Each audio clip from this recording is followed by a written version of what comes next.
is going on, everybody? Hope you guys are having a fantastic week. I'm back at it after a weekend off of not being so hot. It's kind of ill, to say the least, this weekend, but I'm back at it. In this video, I wanted to bring to you guys some awesomeness that I've been trying to do for quite some time, which is how to eliminate vibrations from your truck, specifically your lifted truck. And have you been chasing vibrations for a long time? Have you been dealing with wheel vibrations in the steering wheel? Your butt's shaking, the whole truck is shaking?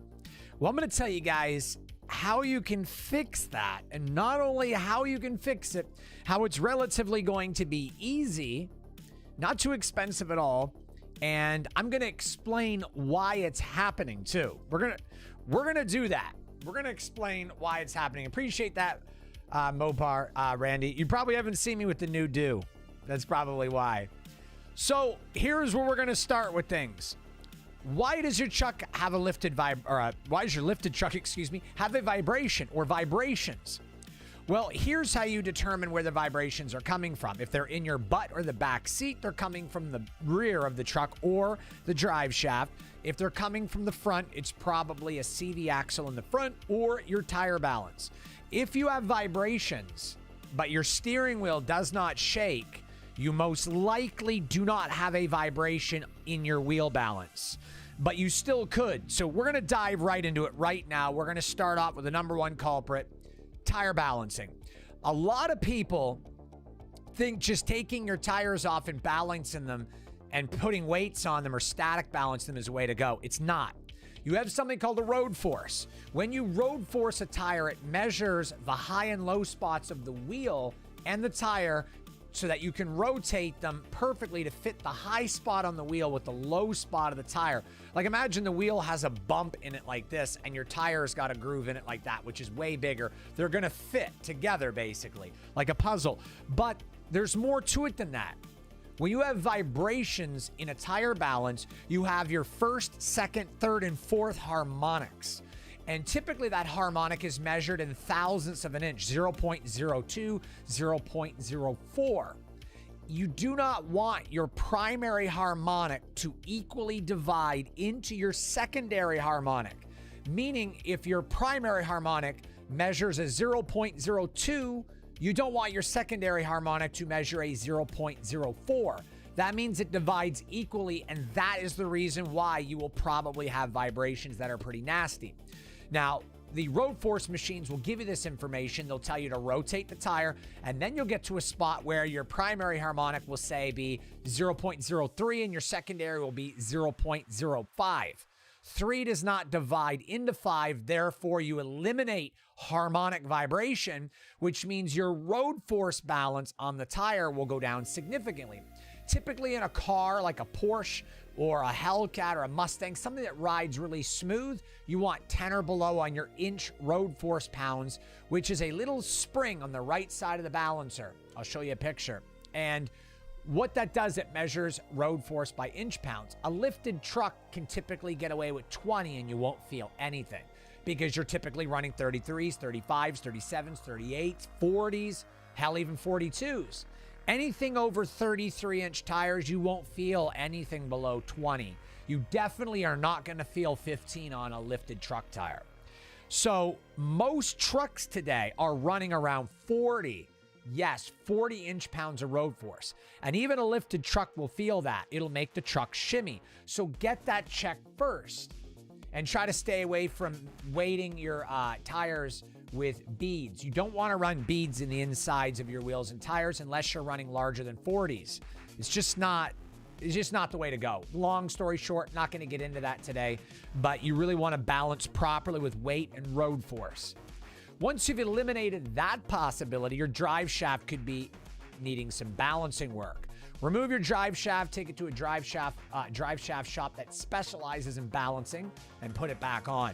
If that doesn't eliminate it, which most times, like 9 times out of 10, it's not the drive shaft. Specifically, if you've never wrecked the vehicle or touched the drive shaft, probably not. However, when someone lifts your vehicle, lifts your truck for that matter, you have to make sure that your drive shaft is not out of phase. This is a big problem. And I'll show you guys right now. I'm going to pull up exactly what I mean by that. Out of phase drive shaft. You don't want that to happen. Out of phase drive shafts will be a major problem. Major problem. Okay, so let me explain that by showing you an image. Okay, so with drive shaft phasing, you want to make sure that they're equal on both sides, okay? You see how the phasing is wrong on this drive shaft right here? You want both sides of the drive shaft to be connected properly. And where this becomes a problem on Duramaxes specifically is the slip design. One end bolts to the pinion angle, the other end goes into the transmission via splines, and it slips in, which means you can slip it in to where it's not in phase. You want to make sure that your drive shaft is in phase, because if it's not, you'll have harmonic vibrations that will drive you absolutely mad. Like, you'll want to go and punch motor boobs in the face. Well, you already want to do that to begin with, but, I mean, it'll make you want to kick him in his nuts a couple extra times. That's how frustrating it can be. Really, all kidding aside, you do not want to have an out-of-phase drive shaft. But besides that, what can cause your Duramax to vibrate? Well, guess what? There's another something here that we need to discuss, and that is an issue in pre-2011 Duramaxes. Anything older than a 2011, they had improper issues or improper seating issues with the rubber mounts, the body mounts, the cab mounts, where they shake and shimmy, where you can test to see if that's your problem. All you have to do is put 300 pounds or more of dead weight in your tailgate, like in the bed of the truck. Anywhere in the bed of the truck, put 300 to 400 pounds of dead weight. If your vibrations go away, that means you need to buy the new updated Duramax cab and bed kind of, they're mounts, they're rubber mounts. And you're going to want to buy those if the vibration goes away with the dead weight in the truck. If that doesn't help it, this is your big problem, which is what most people's problem is going to be. And that is tapered versus non-tapered blocks. And I'm going to get into this right now and explain why a tapered block is actually the right way to go, but sometimes a straight block will be the way to go, but mostly tapered, and I'll explain why. And I'm going to bring that up right now and explain how this very well could be the easiest fix for your Duramax. When you look at a drive shaft, as I'm showing you here, you want a very slight angle on both ends or a perfectly straight drive shaft, either way. You don't want the angles on the pinion and the transmission to be different. They must be the same or within 1 degree. And you don't want a working angle or a drive shaft angle that's greater than 10 degrees. 15's crazy. We're going to get right into it. So what am I talking about? Well, first off, let's think about a truck in general, okay? And Duramaxes sit 2.5 inches lower in the front than they do the rear, with a straight block in the rear, which means when you lift a truck like the Duramax, where you want a level stance, like say a BDS lift kit 6.5 in the front, 4-inch block in the rear, now the truck is level. What you've done is you've lifted the front of the truck more than the rear, meaning that the angle coming out of the transmission on the drive shaft is actually going to be less. And if you're going to be reducing that angle, you have to reduce the pinion angle. If you keep a straight block, that means you're no longer level. That is why most kits have tapered blocks. There's exceptions to every rule. For example, on a stock Duramax, you probably have a rear differential output, or excuse me, not differential, you have a transfer case output angle of probably, I want to say 5 degrees. You're probably around 5 degrees, and the pinion angle is going to be 5 degrees as mine is right now. And that means they're equal. They're both 5 degrees. The drive shaft is probably around 5 or 6 degrees on a non-lifted truck, maybe 7. It just depends on the tires you're running. And you are going to subtract that, meaning you take 5 degrees off of your drive shaft angle from your output angle in the transfer case. You measure that 5 degrees, subtract it off, say 6 degrees on the drive shaft angle, you have a 1 degree angle. The same as the rear. It's going to be the same because from the factory, the rear pinion angle is going to be 5 degrees. So you're looking at a 1 degree working angle, which is prime, it's stellar, 0 vibrations. However, when you lift your truck and you go with a straight block in the rear and you lift 6.5 in the front, 4 in the rear, you're now lifting the front more than the back, leveling the truck out, and thus you're probably looking at an output angle on your differential, or excuse me, your transfer case, like on my truck, is about 3 degrees. So you have 3 degrees on the differential, or excuse me, I keep saying differential, 3 degrees on the transfer case versus the pinion. I have 5.5 with a straight block. And now my drive shaft is 10 degrees because I'm lifted. So I now have a 4.5-inch working angle on the rear, but I have a 7-inch working angle or 6.5-inch working angle on the output on the transmission. And that is a transfer case problem right there, because now there is going to be over 2 degrees difference or 3 degrees difference, and that is going to create that shimmy and vibration going down the road. So how would you fix that? It's very simple. I'm going to show you guys right now how to do that. So we turn this on. As you guys can see, this is a digital angle gauge, okay? And it's magnetic. I'll put a link down there in the description and in the chat where you can get this for 19 bucks. And it's like, it's solid. I've dropped this. It doesn't even, have any problems. Like, it's very, very good for the money. You can use it at any angle. It'll give you a vertical or horizontal reading, and it goes upside down, everything. Like, it is a very, very good gauge, and you can recalculate pretty much absolute 0 to any surface you want. So now that I've showed you that, it also comes with a carrying case. What you're going to do is you're going to put that angle gauge right here where my mouse is, okay? Where I'm pointing with the arrow, right here on the bottom of your pinion angle, and you're going to measure that, okay? Write that down. You're probably going to be looking at 5 or 6 degrees. Measure your drive shaft by placing it on the center of the drive shaft and get that angle. Next, what you're going to do is you're going to measure the output of the transfer case. I'm going to show you guys on the Duramax where you're going to measure this. Okay, so here it is right here.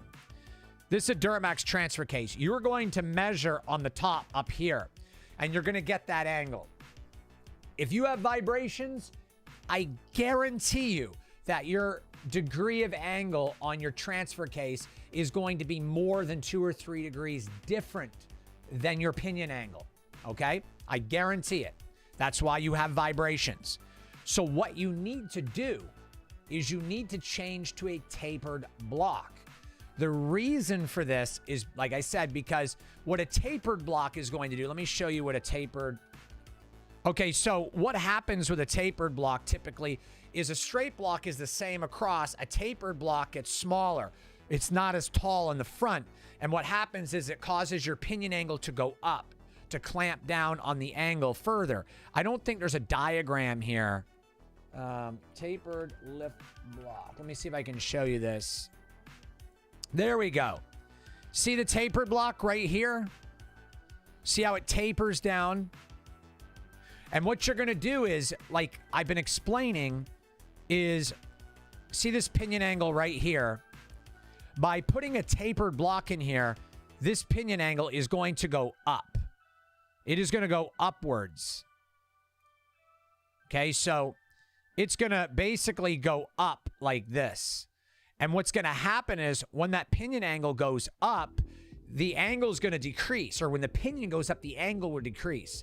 So your drive shaft, let's say, is 10 degrees. If this pinion angle is 5 and it's, say, by lifting it up, it's going to go to probably, I want to say, like a 7. Which means your working angle is now 3 degrees instead of 4.5. Okay? Your transfer case output on a 6.5 lifted truck leveled with a 4-inch straight block in the rear like mine is most likely going to be 3.5, which means your working angle, the working angle is the key, not your primary angle. Your angle is going to be 3.5, roughly 3 or 3.5 on your transfer case, which means your working angle minus off 10 is 6.5 degrees. Your rear is 4.5 degrees. That is a 2 degree, and some will see a 3 degree working angle difference. It's not acceptable. It's not acceptable at all. It's not going to work. So what you want to do is, because your angle on your transfer case is probably around 3.5 to 4 degrees, you're going to want to run, an angle in the rear that's going to suffice your working angle, which is by a tapered block. When you go to a tapered block from a straight block, you're going to increase. It's probably going to go, like I said, from 5.5 to 6.5 or 7. So now you're going to have the same working angle of 3 degrees, which is exactly what you want, because what's happening, this joint is not a U joint. I mean, a lot of people call it a U joint. It is, but it's not really a U joint. The proper definition of this joint is a cardan. And what happens is, in a drive shaft, you create vibrations on the transfer case output. The cardan shaft creates vibrations. Those vibrations are eliminated by the pinion differential cardan. So this cardan down here eliminates the vibrations that are created by the cardan joint at the front of the transfer case. If they don't have the same working angle, they won't eliminate the vibrations from the other cardan joint, thus creating a paradox of where you're going to have vibrations. You guys understand what I'm trying to say here without getting too technical? Which is why in certain situations, people like to run a CV angle, or a CV joint, excuse me. A CV joint just stands for constant velocity. All a constant velocity joint does is it has like 6 stainless steel balls with a housing and an inner and outer, a whole bunch of shit going on to allow it to continually change at any angle and rotate. That's all it is a constant velocity joint. A cardan joint, U joint, it's really not a U joint, it's a cardan. Cardans basically, like I said, they create a vibration and then they eliminate it at the other end. But sometimes there's got to be another way around that. A cardan joint will not eliminate its own vibrations if the working angle exceeds 10 degrees, okay? It will not eliminate them, meaning if you have a drive shaft that's 12 degrees and the angle of your pinion and your differential is 3, you have a 9-degree working angle. But if your drive shaft is 15, you now have a working angle of 12, and the cardan will not eliminate that. And when I say cardan, I don't say cardinal or cardan. It's C-A-R-D-A-N, cardan. It's a cardan joint. And what happens is when you get beyond 10 degrees, you're going to want a double cardan, which is this right here, which is why Cognito Lifts has a double cardan front drive shaft for the Duramax. But what the heck is a double cardan? Let me explain what that is right quick without getting too crazy. A double cardan eliminates the vibrations that a single cardan cannot by halfway dividing the angle of the cardan joint. You see here, okay, you've got one cardan joint here and another cardan joint here. Instead of having a straight up and like that, it's kind of like up, over, and like that. You see how it's eliminated the angle? So what happens is the first cardan joint creates the vibration. The second cardan joint splits it and eliminates 50% of the vibration. Then it sends that vibration down the drive shaft, where the next third cardan joint eliminates the rest of the vibration. Thus, the same effect as a regular drive shaft. The double cardan drive shaft is for anybody who's got extreme angles. So yes, using cardan drive shafts, you can eliminate all of your vibrations. But there's no need to get a double cardan drive shaft if you're running less than a 10-inch lift. So if you're running less than a 10-inch lift or your drive shaft has less than 12 to 14 degrees of angle, which you can find by placing this gauge on the center of the drive shaft, you don't need a double cardan. You just need a tapered drive shaft. And you really can only find out if this is your problem by measuring the differential pinion angle and the transfer case angle. And you really want them to be a parallel working angle. So, like I said, ideally, if your pinion angle is 3 degrees, you want your transfer case to be about 3 degrees. They can be within a half a degree of each other or a degree of each other. Not too bad, but less is better. Hopefully I was able to explain this, but realistically, a set of blocks is only going to run you $200.